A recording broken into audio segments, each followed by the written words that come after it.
Today I'm going to show off a new release from Casio that is probably the best budget retro release of the year. Let's get into it. Yes, and welcome to the Mad Watch Collector Show. Today I'm going to show off an absolutely banging new retro 80s inspired Casio watch everyone should take a look at in 2025. Now this watch is really a evolution or devolution of a reference that came out a couple of years ago, the LF20W. Now this watch was a sort of reissue of the AE20W that came out in 1985.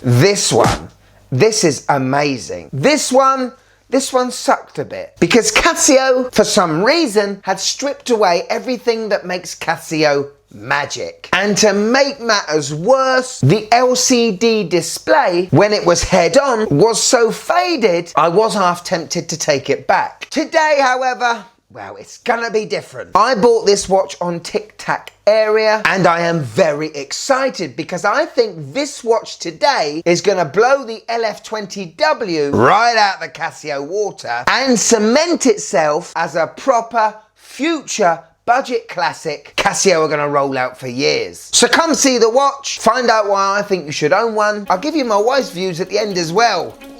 Are you Casio Retro ready? Let's go. So ladies and gentlemen, here is the A130.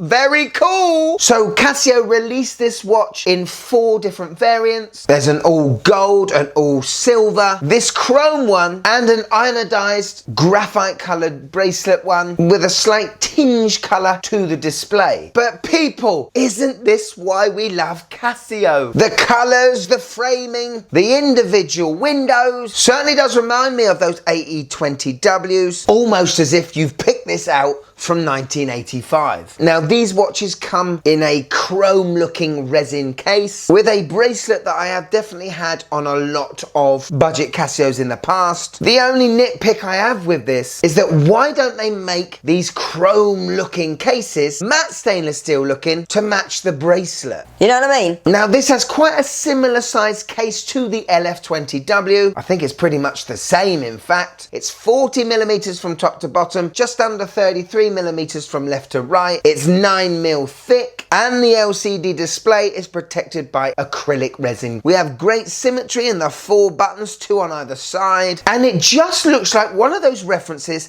that have been around for ages. We have the analog clock display on the top left. I really do like the framing to this. Everything does look a little bit smaller compared to that LF20, even though it is far better in terms of legibility. We still have a little bit of fading when the watch is looked at head on. Not a lot.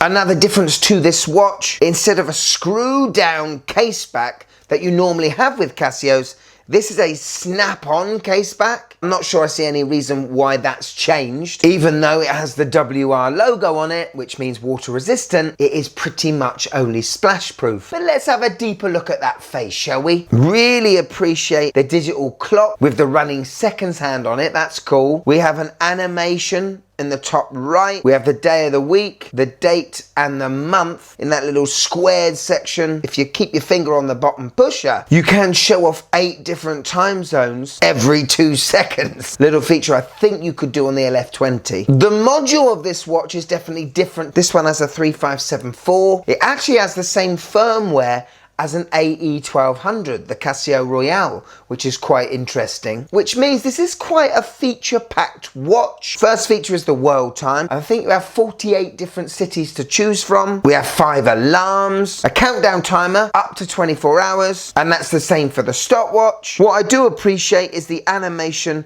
on the stopwatch, and when you move to different modes, there's a little separate animation as well. When you are scrolling through the modes, the digital clock still remains the same time, which I know a lot of people do appreciate. Could you just click that like button, please? It really helps the channel.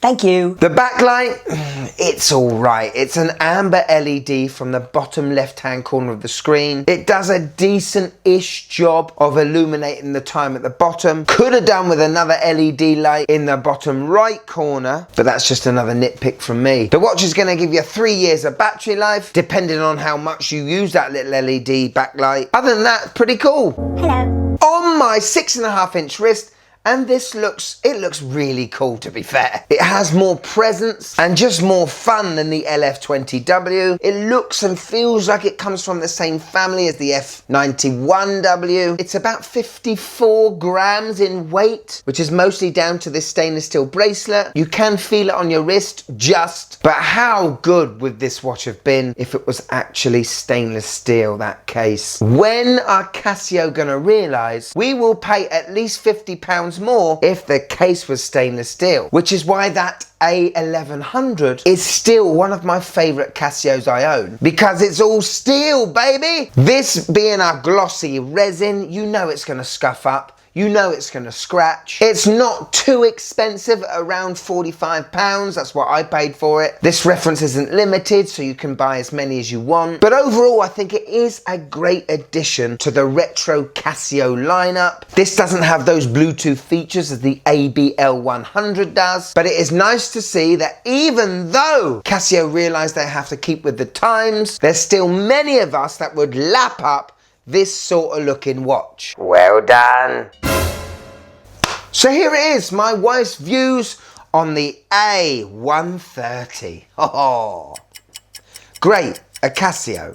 This one's very shiny, isn't it? I do quite like the face and the mini sonar in the top left corner. Overall, I think it's okay. That's not too bad from Mrs. MWC, I've got to admit.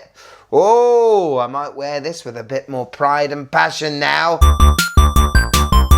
Yes, Casio Corner is back, and we've got to say a big thanks to Quick Quack Watch Review. This is a superb shot of an awesome budget watch, the DW290. A design exclusive to itself, because no one else wants to be it, but it is truly cool. And he's managed to take the shot, showing off that electroluminescent backlight. Casio has decided to in all their lines and just give us this rubbish LED backlight these days. But a great shot, my friend, and thanks for tagging me in. If you'd like to be on the next Casio Corner, all you gotta do, find me on Instagram here and tag me in on one of your Casio posts. Because who knows, next time, the star of the show could be you.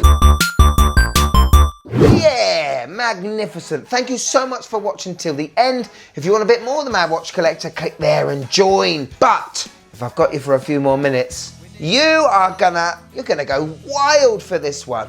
Go on, you'll love it. Go on, click it. You'll love it. Casio loveliness. Go on, click it. Click it.